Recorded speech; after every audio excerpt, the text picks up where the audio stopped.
This is an amazing picture, really. This picture is, these are all Jewish children. And as you can see, they are from different areas of the world. And this is a picture of Israel today. The boy on the left is obviously from Ethiopian descent, from the Ethiopian Jews. The boy in the middle is more white-skinned, probably from America or from Europe, Ashkenazi. And then I'm not sure about the boy on the right. Maybe he's Ethiopian as well. Maybe he could be from India or from Yemen, one of those places. And this is how the bones are coming together. And that's what we're going to be looking at in this class. Israel is a great place for bird watching. And the storks come through Israel on the migratory route. It's the sort of the area that they're able to come through, this narrow area, I guess, where it's not so much desert and where they can fly over land as they head down to Africa. So if you're into bird watching, a lot of people go there and do this to watch the storks. These are the migratory routes of some of those birds. And you can see the green arrows, how that they all come from so many places in the north and come down and migrate down into Africa. And in a way, that's like the Jewish people who, like a bird, were out of their area and were scattered throughout the world and were scattered everywhere. And God has brought them back again, as we looked at in our other class. Among these nations you will find no ease. And so they became a wandering people. And in Ethiopia, there was a Jewish community there. There may be some very few left there now. And very ancient origins, and a lot of people have sort of looked at it to say, are they genuine Jews or not? But the rabbis in Israel, they looked at it and said that they were Jews. They have a very fascinating history, and some people trace them to the tribe of Dan. But in the Ethiopian Jewish communities, every village had a synagogue, and they had a Torah in that of the law, and they prayed on the Sabbath. They assembled and prayed on the Sabbath. They read from the Torah. They fasted on Yom Kippur, on the Day of Atonement. So they kept some of the Jewish feasts and some of the Jewish practices. And when things got politically very bad in Sudan or in Ethiopia, and they moved to Sudan, in 1984, 1985, in what was called Operation Moses, about 7,000 of those Jews were airlifted to Israel. And then again in 1991, in Operation Solomon, they took all the seats out of the planes and just put on as many people on the flights as they could. They moved 14,400 people in 36 hours. Absolutely phenomenal, as these people had walked through the desert in very harsh conditions, come to camps, and then they were airlifting them to Israel because they were in such a precarious situation. And these flights, this set the world record for the most passengers on an airliner. 1,088 people on one plane. But the interesting thing is that when the plane took off, there was actually only 1,086 on the flight because 2 babies were born during the flight. As a matter of fact, on all the flights to Israel from Ethiopia, bringing the Ethiopian Jews back, there was 5 babies born on flights to Israel. This is one of them. This is one of the babies that was born on the flight on the way to Israel. And today there's Ethiopian Jewish community in Israel, and their ancient manuscripts that they hundreds of years old, what they read from, the law, which is this, they've brought to Israel as well. And so these Jewish communities often treasured very centuries old manuscripts. As a matter of fact, the most valued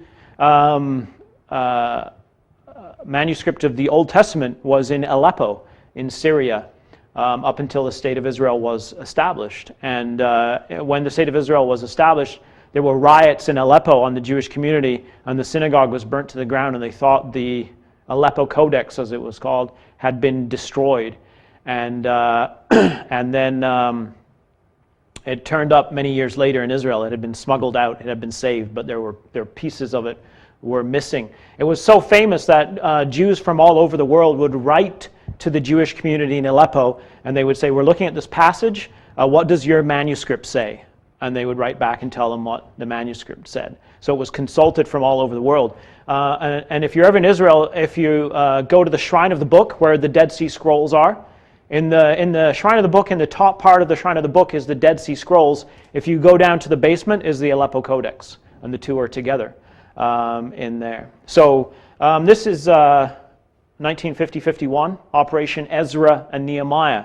125,000 Iraqi Jews that were suffering persecution came to Israel at that time.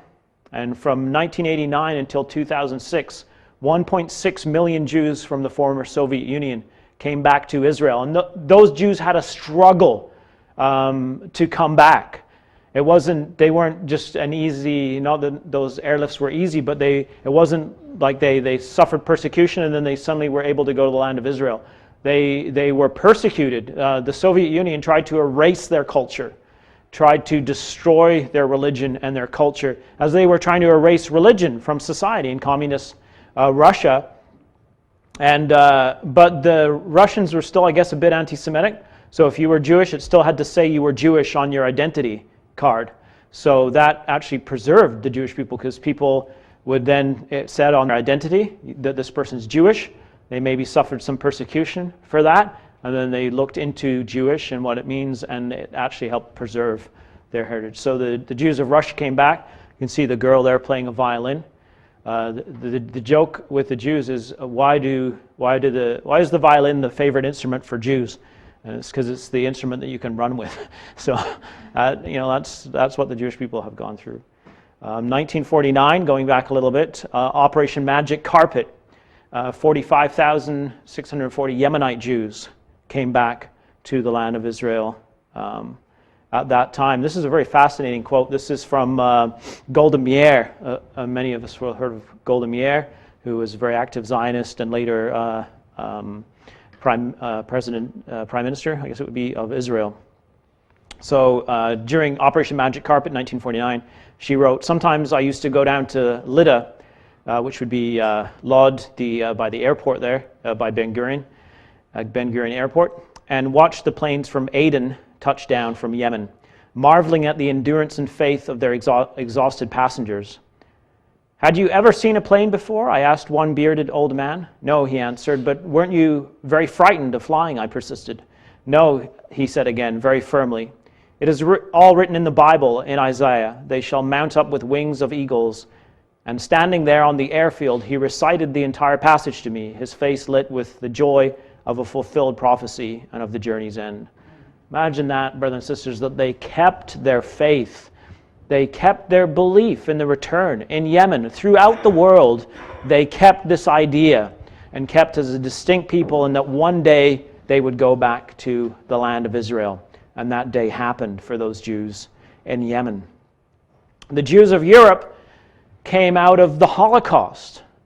It's absolutely incredible that a people that were so destroyed, that underwent such a fierce genocide to erase them, 6 million people killed by the Nazis, exterminated, and yet only a few years after the end of the Holocaust, those Jews were making up a nation. Absolutely incredible. Here's this is after World War II, and there's some very interesting documentaries on this particular movement of Jews back to the land. But these are how the remaining Jews from Europe after the Holocaust made their way, often sneaking across borders, going through mountains at night, coming down to ports on the Mediterranean, getting on ships. It was illegal then for the Jews to emigrate, to go to Palestine, to Israel.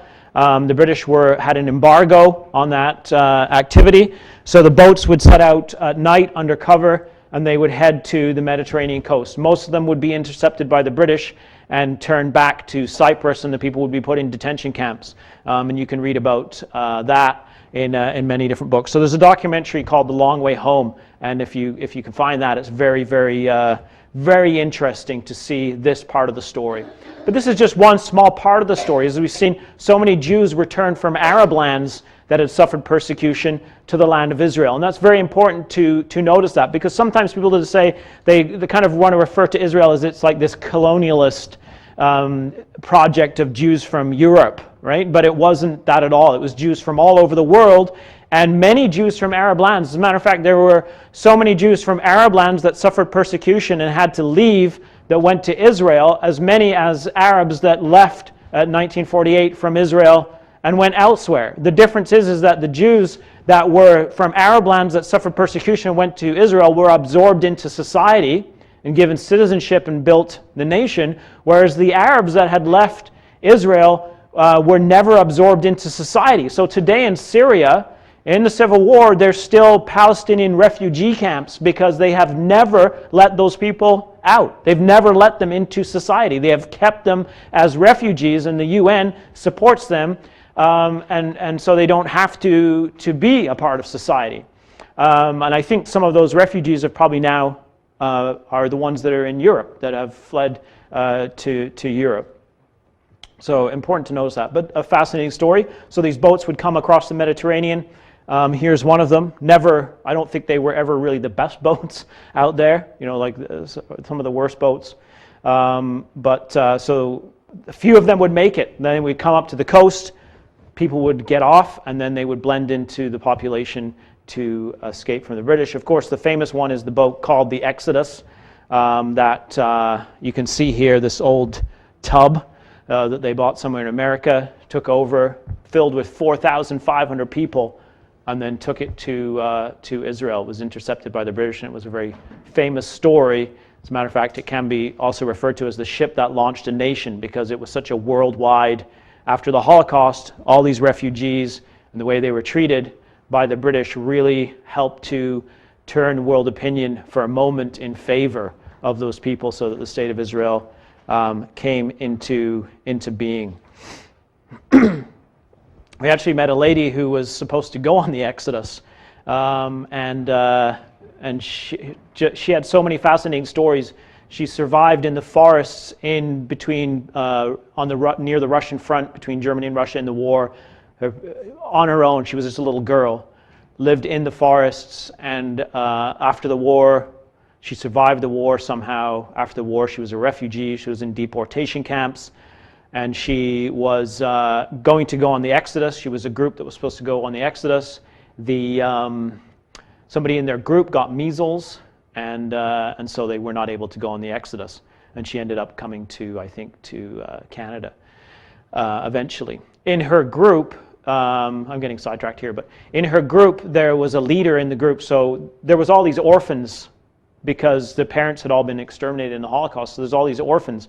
So they formed them into groups. And so an older person, like an older teenager or young adult, might be over that group of children to look after them. So she had a guy that was over her group, and his name was David. And he kind of looked after that group and was responsible for it. And after she'd lived over here in the West for many years, she went to Israel as a visitor. So she had a guide that was taking her around, Jewish guide, and she said to the guide, I need to find this man, and he's called David. And the guide, of course, he's like, you got to be kidding me. This is Israel, There's a lot of people here called David. So she said, no, you've got to find him. So anyway, they were going around Israel, and they went to some kind of event. And she was looking at this guy, and she thought, I wonder if that's him. And so she said to her guide, you've got to go and talk to that man over there, because he looks like David. Maybe that's the man. You've got to go talk to him. And he said, no, I'm not going to go talk to this guy. She said, no, you have to. You go talk to him. So he went and he talked to this guy, and it turned out it was the same man. And she said everybody in that place was in tears, because everybody was found out about the story. So many fascinating stories, and of course in Israel, everybody has a story. So many people have stories about all these events that have happened to their people. So this is 1947. Chaim Weizmann makes an appeal to the United Nations, and this was a witness to the world that this is the fulfillment of prophecy. And Chaim Weizmann wasn't a religious man either. As a matter of fact, him and Abba Eban were in a hotel the night before the UN appeal, and they're putting the touches on the speech and writing the speech, and they want to add in a Bible passage. They didn't have a Bible. Neither of them had a Bible. So they find in the hotel room the Gideon's Bible in the hotel room, and they're searching through the Gideon's Bible and the prophets trying to find a verse about the return. And this is the verse. They find Isaiah chapter 11. And so this is the verse that was read out in front of the United Nations. And it couldn't have been a better verse, because it says, "And it shall come to pass in that day that the Lord shall set his hand again the second time to recover his people." So we can't just take these prophecies and say, well, that was talking about the return from Babylon. Here it's specific. It's the second time that God is going to regather his people. And that's what we've witnessed happen. The second time to recover the remnant of his people, and he shall set up an ensign for the nations, and shall assemble the outcasts of Israel, and gather together the dispersed of Judah from the four corners of the earth. And that's exactly what happened. So the UN, tried to come up with plans for peace and to divide the land. And this is the partition plan. What's fascinating about this is, if you know what the Vatican would like, this is what the Vatican would like, and this is what they were pushing for at that time in 1947. Just notice Jerusalem and Bethlehem, and the whole area around Jerusalem is white. It's a different color. That's because that was to be internationalized. It wasn't supposed to be part of the Jewish state. Wasn't supposed to belong to the Arabs. It was supposed to belong to the nations, to the United Nations, and to the churches. Isn't that fascinating? And this is always what they've asked for. And then you can see what was supposed to be Jewish, which wasn't very much, and what was supposed to be Arab on this particular plan. Well, while all this was going on, the way God works, I suppose. Out in the desert, you've probably heard this story, but out in the desert there's some little boys throwing rocks. They lost their goats, right? And they were Bedouin. And they come across these caves, and they're throwing rocks into the caves, as boys do, right? Anywhere in the world, boys are the same. They like to throw rocks, right? So they're throwing rocks into the caves, and they hear something break. So they come back the next day, and they go in here, and they find these bundles with writing on. So they take them home to their parents, to the tents, Bedouin tents, and they look at this, and nobody knows what it is. Nobody can read it. They can't read the writing or understand the writing. So they take it to a shop in Bethlehem, and this is the shop that they took it to. And so they still can't really make sense of what it is. But the owner of the shop has a connection with an archaeologist in Jerusalem, a Jewish archaeologist. And his name is Eliezer Sukenik. And this is him. And he's the father of Yigal Yadin. And so he, that's him there. So he wanted to go to, he wanted to go and look at this. But this is right before the UN vote. So it's very dangerous. There's going to be riots as soon as this vote happens. Everybody knows this. So he gets up in the morning, and he tells his wife, so I'm going to go to Bethlehem today and to look at some old scrolls. They had sent him some little pieces. He said, I want to purchase them. And his wife's like, you got to be kidding me. You're not going to Bethlehem.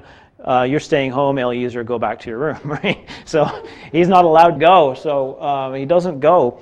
But then the UN vote gets delayed by a day. It's delayed by 1 day. So the next morning he gets up, and he doesn't even tell his wife, you know what I'm doing today. He gets on the bus, and he goes to Bethlehem, and he gets these things, and he brings them back on the bus to his house. So that evening he's looking at this. It's the Dead Sea Scrolls. It's the prophecy of Isaiah, right? And he's sitting there looking at the scrolls, and his son is sitting in the other room listening on the radio to the vote at the United Nations at the exact same time. And his other son, Yigal Yadin, who was over the armed forces of the Haganah, I guess it would be at that time, he says, "I cannot avoid feeling that there is something symbolic in the discovery of the scrolls and their acquisition at the moment of the creation of the State of Israel. It is as if these manuscripts had been waiting in caves for 2,000 years, ever since the destruction of Israel's independence, until the people of Israel had returned to their home and their freedom. This symbolism is heightened by the fact that the first 3 scrolls were bought by my father for Israel on the 29th of November 1947, the very day on which the United Nations voted for the recreation of the Jewish state in Israel after 2,000 years. Isn't that incredible? And it's God's hand showing the people that there is more to this. This is going in a different direction. This land is the land of the Bible, and this is the prophecy of Isaiah coming to pass. And so many things keep bringing this to the attention of people. So now whenever you go to Israel, right, anybody who goes there to the Israel Museum, here's the Shrine of the Book in Jerusalem. It has the story of the scrolls. And nobody could understand it. Nobody knew what it was until the people who it belonged to could look at that and say, this is given to us. This is the oracles of God in the Hebrew language. And somebody who could read Hebrew well, like Eliezer Sukenik or Yigal Yadin, would be able to pick that up and read it. There wouldn't need anybody to decipher it. The letters haven't changed that much that you can't just read it if you understand it well. And so when he would be able to sit there and read that scroll, absolutely fascinating. So then in 1948, the State of Israel was established. And that's the Declaration of Independence. That's the Palestine Post, what became the Jerusalem Post on the day of the State of Israel being born. And in the Declaration of Independence, it says, the State of Israel will be open to Jewish immigration and the ingathering of the exiles. It will devote itself to developing the land for the good of all its inhabitants. And that was another stage in the bones coming together. And in a moment, we'll look at a quote from the Christadelphian that's how it was seen at the time, as another stage in the coming together of the bones. And here's children celebrating the State of Israel being proclaimed. But it wasn't all good at that time. Yigal Yadin, who we just mentioned, who was over the army, said we have a 50-50 chance of making it, of surviving. We have a 50-50 chance. It was very slim. Everything was stacked against it. You had equipped armies that had nations, like the Jordanian Legion that had been armed by the British. You had the Egyptian forces, the Syrians, others, all coming against a nation who had only what they'd been able to build up before the state was declared. A lot of it would have been done illegally because they wouldn't be allowed to form an army, right, when it was governed by the British. So it was very, very difficult, very dicey. And just south of Jerusalem, there was some Jewish communities before 1948. It's an area called Gush Etzion. It's near to Bethlehem. And those communities were destroyed, and the people were massacred that lived there at the time. The very day, actually, that the declaration was read, these communities were destroyed by the Legion. So this is, you can go see this tree today. It's called the Lone Oak, and it's very famous because after 1948, the State of Israel was established. This wasn't part of Israel, it was part of Jordan. It's where these Jewish communities were. But you could see from the border, if you looked into this area, you could see this oak tree. So everybody always saw the lone oak, and that's where our community used to be. So you could go to the border and you could see where your community or where your relatives had lived. So those communities today have been reestablished since 1967, the Gush Etzion communities. There was the old city of Jerusalem. This is the Jewish part of Jerusalem, of the old city, before 1948. Many, many Jews lived in the old city then. It was destroyed in 1948 and leveled by the Jordanians. And the people there were obviously were not able to stay there and had to flee. That's a girl fleeing from her home. And this is a section of the Jewish quarter when it was destroyed, and an old man there that was from the Jewish quarter. Of course, that's David Ben-Gurion. It's not my father, if anybody my father. But very interesting what he put in his diary on the day of the establishment of the State of Israel. Actually, it doesn't really say a lot about the Declaration of Independence. There was so much else going on for survival that that was just almost like an afterthought in his day. In the morning, the Gush Etzion communities were destroyed. They had the reading of the Declaration of Independence, and immediately because they were being attacked. So he wrote, at 1 p.m. the National Council met. The text of the Declaration of Independence was approved. At 1 o'clock, 4 o'clock, at 4 o'clock, independence was declared. The country went wild with joy, but on November 29th, I refrained from rejoicing. The state was established. Our fate now rests in the hands of the defense forces, probably not just in the hands of the defense forces, as we know. Immediately after the ceremony, I returned to military headquarters and discussed the worsening situation. So it was a very desperate situation, and really it was a miracle that the state pulled through. And then the greater miracle too is what we've just been talking about, how all these refugees came. How does a nation that is so small, so new, just developing an economy and all the things that a nation needs, absorb tens of thousands, hundreds of thousands of refugees coming from places, coming with nothing, coming with like a manuscript, a little bag, nothing, right? All these people left billions of dollars in value behind them that they couldn't bring. Jews from Europe coming from the Holocaust with nothing. So all those people had to be given housing, had to be taught Hebrew, had to become a part of society and be able to have jobs. Absolutely mammoth task for a country that really didn't have anything. So to begin with, the nation was secular. Ben-Gurion was secular, Eliezer ben Yehuda, Theodor Herzl, all these early Zionists were secular men, and the state was founded on a secular basis. I mentioned this man called Rabbi Kook. He was the exception. So he was chief rabbi of Israel early on, and he had a yeshiva at Jerusalem, and he saw things differently. And the reason that he's important really is because his ideas form the basis for what today is called religious Zionism. And we're going to talk about what that is, because it is a phenomenon, an idea, and a way of thinking that is shaping the nation of Israel today. But in 1948, this is Rabbi Kook's son, Rabbi Tzvi Yehuda, and this is what he said, and it's very interesting what he said, recounting when the State of Israel was declared. So he says, on the night when news of the United Nations decision in favor of the reestablishment of the State of Israel reached us, so I guess this is the UN vote 1947, right? November 1947. When the people streamed into the streets to celebrate and rejoice, I could not go out and join in the jubilation. I sat alone and silent, a burden lay upon me.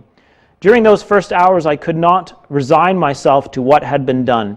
I could not accept the fact that indeed they have divided my land. Isn't that amazing? That's and when you look at the partition plan, right? They divided the land. They parted the land.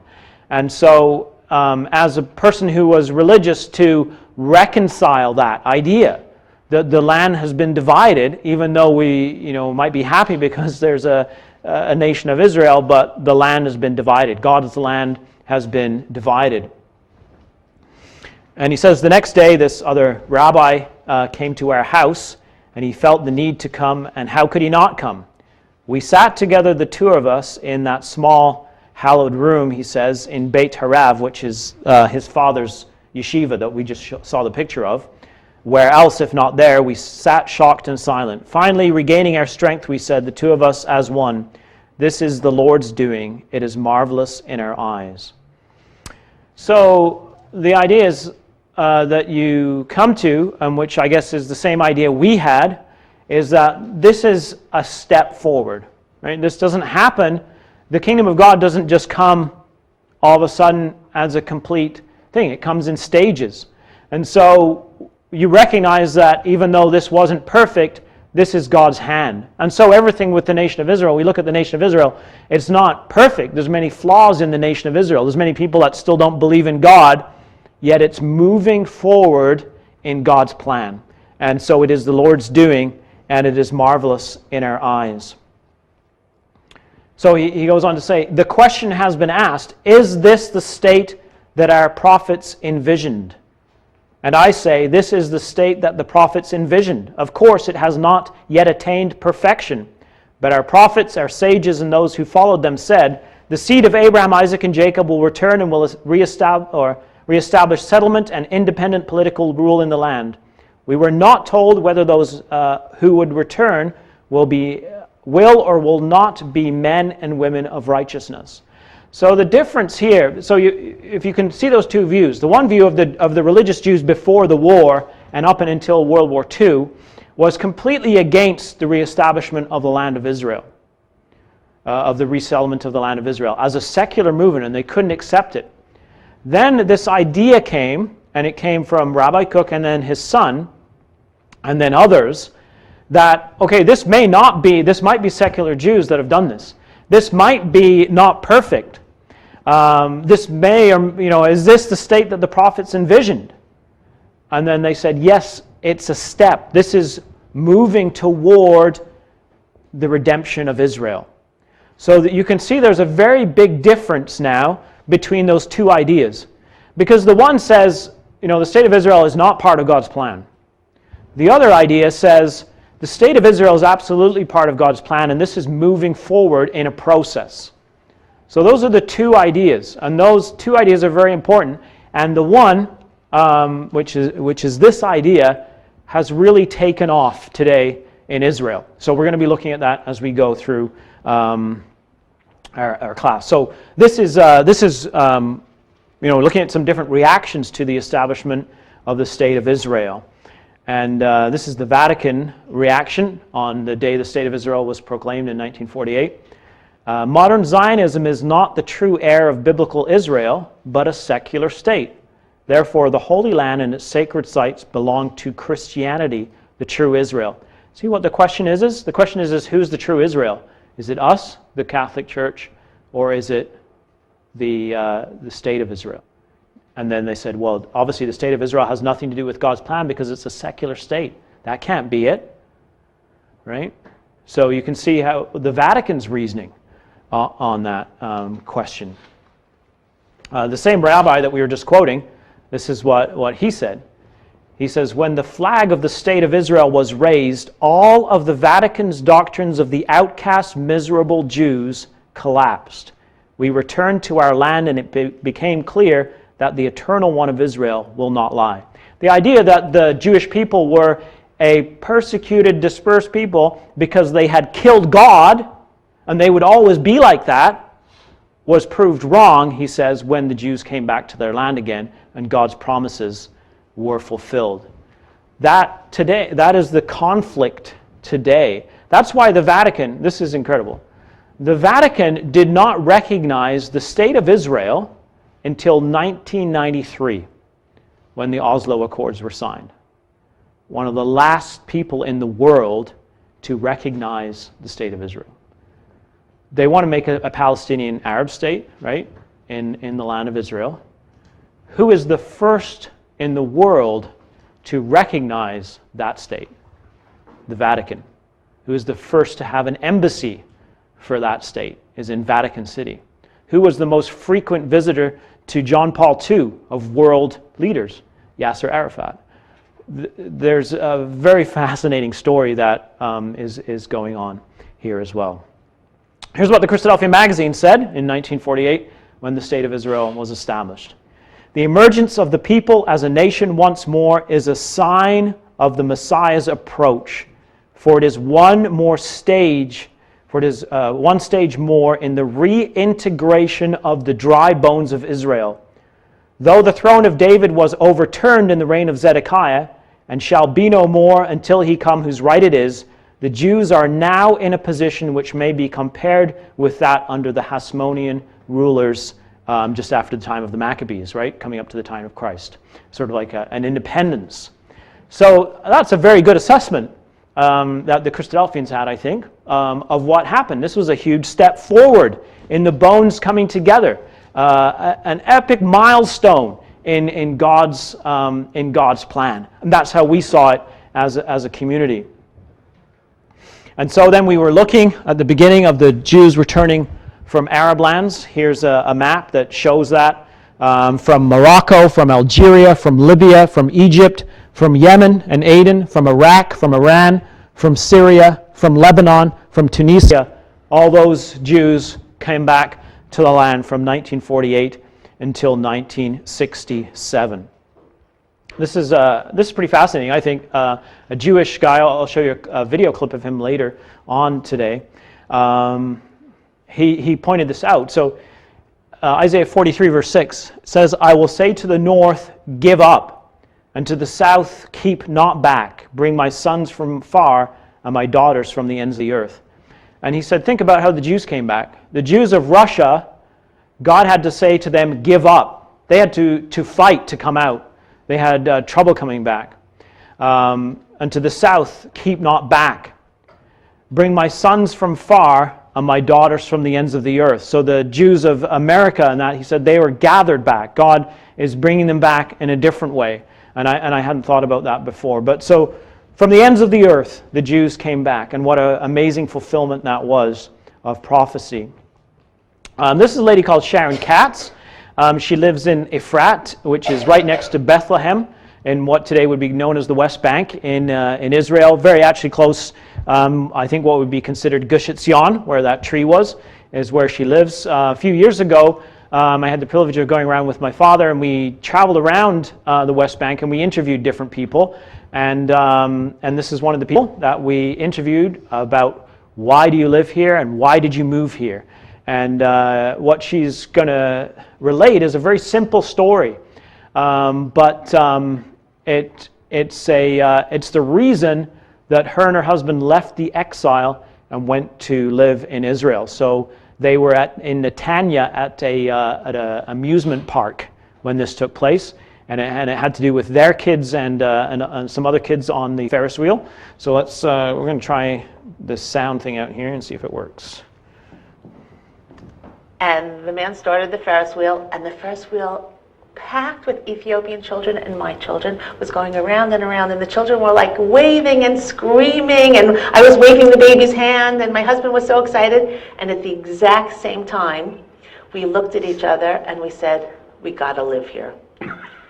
And that was because we saw, both of us, at the exact same moment, that the prophecies of our past, of our heritage, of our prophets were coming true.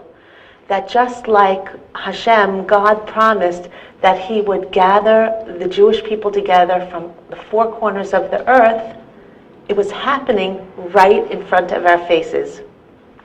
We were so excited by this.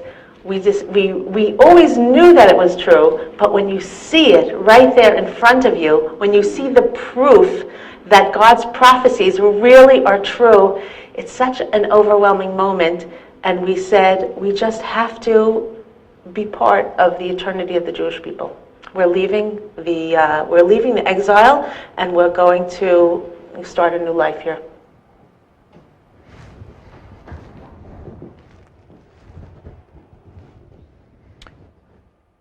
And so there it is, brothers and sisters, a visual demonstration of, like in that picture we saw the Ethiopian Jews and the Yemenite kids and all these kids together, like different color skin from all over the world, all come together speaking Hebrew. So her and her husband are at an amusement park, and all these kids are on the Ferris wheel, and her husband paid for some Ethiopian kids to go on, and all of a sudden they're looking at this and going, these kids are from all over the world, from all these different places, and they come together and they're speaking the same language, and the bones have come together. This is it. We want to be part of the fulfillment of prophecy, and we're going to the land of Israel. Absolutely incredible. As we're going to see, that's exactly what God said it would be like. This is another man that we had the privilege of going to visit. His name is Katzela, Yaakov Katz. So that's Jacob, right? Jacob, Yaakov.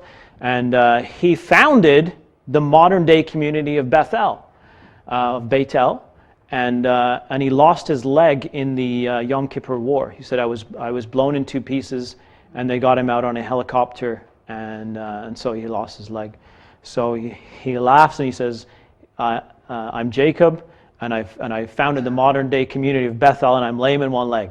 So he's a fascinating guy, and when we interviewed him, he was a member of parliament, and so a very influential man. He started the, if you ever look at IsraelNationalNews.com, he founded that news outfit and had a radio station, and they wouldn't give him a license because as we'll look at, there's a war between secular and between people who say this is a fulfillment of prophecy and believe in God, and this was his viewpoint.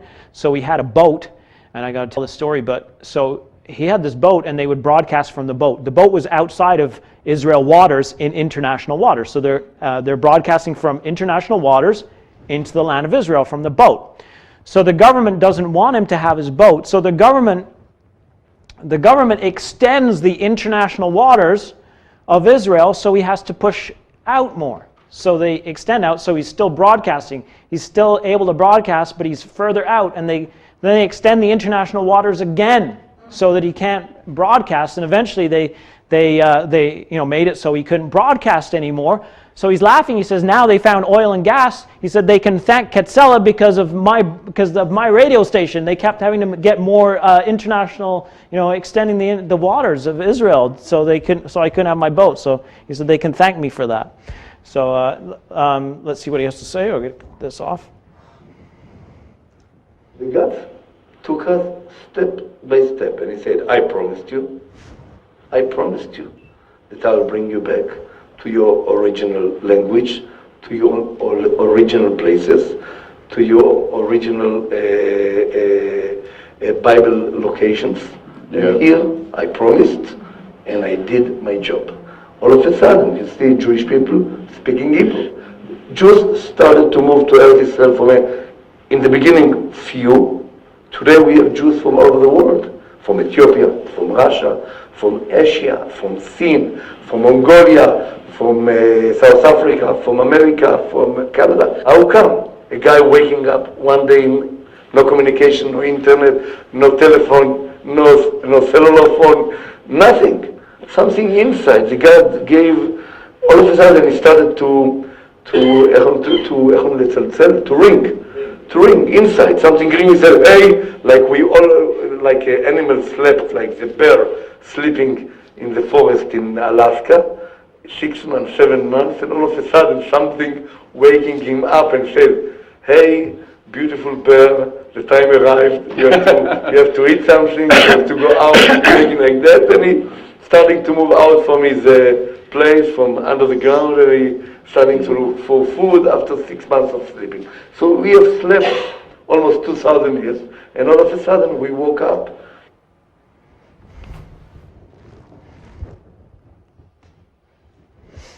Isn't that amazing, brothers and sisters? A member of parliament who sees that my people came back from the four corners of the earth, that it was a fulfillment of prophecy, and says, my people were asleep for 2,000 years, and just like the bear in Alaska who's been hibernating, all of a sudden we were waking up. He says, how is it that a Jew in Yemen, and a Jew in Europe, and a Jew in Russia, and a Jew in New York, and everywhere else in the world, that around the same time everybody gets this idea? He says they don't even have communication with each other, and yet at the same time the Jews started coming back from the four corners of the earth. So he says it's God has given something inside to ring, to wake up, right? And so God woke up, and he's waking up the people and bringing them back to their land again. Very, very, very interesting. So let's just, in the few minutes we have left, let's just turn to Ezekiel 37, because we will be referring to it. We have been referring to it already. We looked at some of the structure of it. This is the breakdown of those 14 verses. And I think it's very, very helpful and very useful to see the structure of that prophecy, because otherwise it can get mixed up in your mind. So in verses 1 and 2, it describes the scene as it was when the prophet first sees it. The valley full of very dry bones. They were very dry. So, and then in verse 3, there's the challenge that we talked about to Ezekiel. Can these bones live? And Ezekiel answered, "Oh God, only you know that." So that's the challenge. Then there's an overview of what would happen in verses 4 to 6. So this is a command to the prophet, and it's what is going to happen. He said unto me, "Prophesy upon these bones, and say unto them, O ye dry bones, hear the word of the Lord. Thus saith the Lord God unto these bones, Behold, I will cause breath," which is the word spirit, ruach, "to enter into you, and ye shall live. And I will lay sinews upon you, and will bring up flesh upon you, and cover you with skin, and put breath or spirit in you, and you shall live, and ye shall know that I am the Lord." So that's what's going to happen. It's the command to the prophet, but it's the whole process explained there in verses 4 to 6. God says to Ezekiel, this is what you're going to do, and this is the command that you're going to give. In verses 7 and 8, we have the first prophesying. So the prophesying is divided into two stages. So verses 7 and 8 is the first one. I prophesied as I was commanded in those verses 4 to 6. So I prophesied as I was commanded, and as I prophesied there was a noise, a voice, and behold a shaking, and the bones came together, bone to his bone. And when I beheld, lo, the sinews and the flesh came up upon them, and the skin covered them above, but there was no breath, no spirit in them, no spiritual life, is what I believe that the prophet is saying. So that's the first stage, and we've witnessed that stage by and large completed, I believe, in what we've seen as a community from the beginnings of Zionism until now. That has been accomplished. Verse 9 is then the second prophesying. And he said unto me, prophesy unto the wind. And it's different. Notice he prophesies unto the wind, to, again, the Spirit. Prophesy, Son of Man, and say to the wind, Thus saith the Lord God, Come from the four winds, O Spirit, and breathe upon these slain, that they may live. And so I prophesied as he commanded me, and the breath came into them, and they lived, and stood up upon their feet, an exceeding great army. So that is what's going to happen when spiritual life comes into that nation. And then verses 11 to 14 is the interpretation of the prophecy. So it tells us what the bones are. These bones are the whole house of Israel. It explains to us how it was again at the beginning when the bones were dried and they were scattered in the valley. And they said, Our bones are dried, our hope is lost, we are cut off from our parts. That was the beginning of it. And it's the nation of Israel that's scattered. Verse 12, Therefore prophesy and say unto them, Thus saith the Lord God, Behold, O my people, I will open your graves and cause you to come up out of your graves and bring you into the land of Israel. So that's the regathering. The graves are the place where the bones are scattered, and he's going to take the bones out of the graves, the countries where they've been dispersed, and he's going to bring the bones to the land of Israel. I will bring you to the land of Israel, and you shall know, notice this, you shall know that I am the Lord when I have opened your graves, O my people, and brought you up out of your graves. So God says, you're going to know when I've opened your graves and I've brought you to the land of Israel, you're going to know that I'm God. And that's exactly what that lady, Sharon Katz, that's exactly what she said. She said, we were here at the playground and we saw the Jewish children from all over the world gathered together, and we knew there was a God and this was true. And Yaakov Katz said, the Jews were asleep and they woke up and they've come back to the land of Israel from the four corners of the earth. And therefore I know that there's a God. And that's exactly what's happening today in Israel, as we'll continue to see as we go through our classes, that there is a spiritual awakening to this idea in the land of Israel. We've already talked about that, actually a little earlier on, about the bones represent the whole body of Israel, so we won't go through that again. So what we have here is 3 stages that I've outlined in Ezekiel 36, 37, and 37 of the ingathering of the people, as we've been looking at, of the bones coming together, taking them from among the countries and bringing them to the land of Israel. And then a national body being formed. And in our next class, God willing, we're going to look at Ezekiel 36, verse 26. I will take away the stony heart out of your flesh and will give you a heart of flesh. So there's a body that's given a new heart. So a body's formed. That's what we see in Ezekiel 37, the body being formed. And then later in the prophecy of the 2 sticks being made into one nation upon Israel. The third stage is that spiritual life comes into them. So in Ezekiel 36, it talks about, I will put my spirit within you, and you will live, and I will be your God. And you can read through those other prophecies of restoration and see that spiritual life coming into them. In Ezekiel 37, that second stage of prophesying, of the breath coming into them and them living. And in the Ezekiel 37, the latter part, the prophecy of the 2 sticks, I will cleanse them and I will make a covenant with them. That new covenant that we read about in Jeremiah as well. So I didn't expect this class to be this long, but I have a very exciting video clip for you to watch to close with. This man that we're going to see, his name is Jeremy Gimpel. And you can find his videos on YouTube. He has a thing called the Land of Israel Network. And he's a very good speaker. And he's going to talk about what we've been talking about in our class here. So let's listen. You know, my grandfather in 1916, when he was 15 years old, walked from Russia to Israel. It was with him and another handful of teenagers, the ages between 15 and 20. The last person we know on my family tree is my grandfather, Mordechai, his grandfather. His name was Zev. And as I flew here to Toronto, I had this thought. I was like, you know, what would it be like if I brought my grandfather's grandfather, Zev, who was in Bialystok, to Ben Gurion Airport today? He would see black Jews from Ethiopia and brown Jews from Morocco and Yemen and tall blonde Jews with blue eyes from Russia and American Jews and Canadian Jews and South American Jews.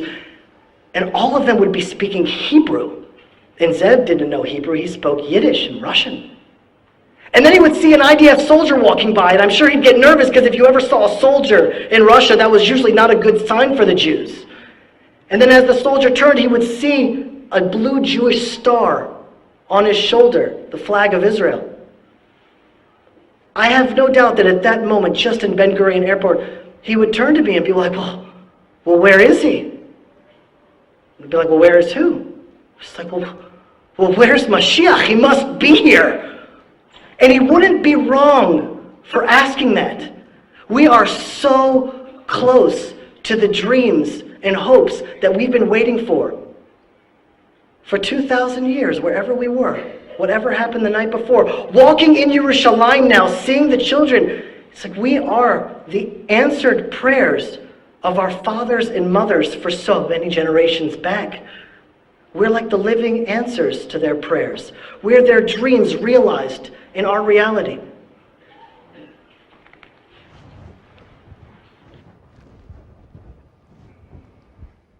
Absolutely incredible, brothers. This is for a Jew today to recognize the fulfillment of prophecy on the hand of God in that way, and to recognize where is the Messiah? Where is Mashiach? Where is he? Because look at everything that's happened. Why isn't he here yet? And he says he wouldn't be wrong to ask that question. And that's how close we are to the return of Christ. When a Jew's telling us that this is how close we are, we should know that too. So that's Ezekiel 37. Behold, O my people, I will open your graves and cause you to come up out of your graves and bring you into the land of Israel, and ye shall know that I am the Lord. And we see that developing today. Thank you.